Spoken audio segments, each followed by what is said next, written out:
Assalamualaikum warahmatullahi wabarakatuh. Kawan-kawan, hari ini kita akan review lokasi pemandian alami dan air terjun yang oleh masyarakat lokal disebut Lubuk Uwak.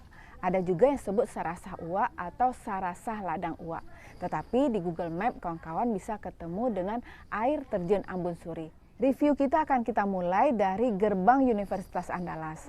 Kemudian kita lanjutkan ke bendungan atau cek dam 2 Sungai Mudi Ayia yang merupakan hulu dari Sungai Batang Kuranji.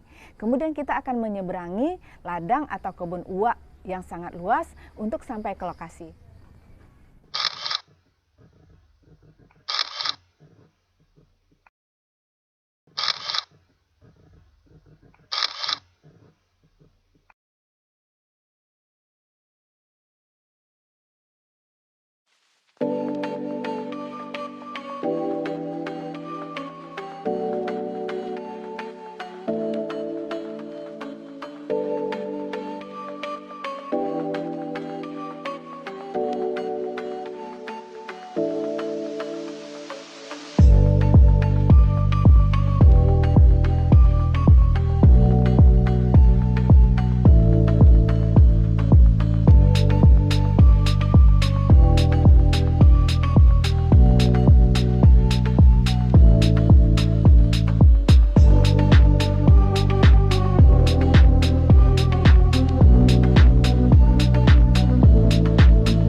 Kawan-kawan, setelah melewati sungai kecil, kemudian jalan setapak sekitar 500 meter melewati kebun-kebun orang, kita sampai ke Lubuk Uwak dan air terjun Uwak.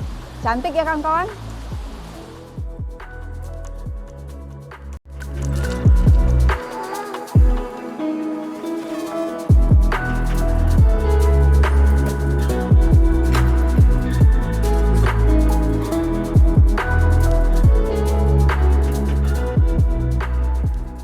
Kawan-kawan, demikian review kita hari ini di Lubuk Uwak. Jangan lupa like and subscribe ya, serta tinggalkan pesan di kolom komentar. Sampai jumpa!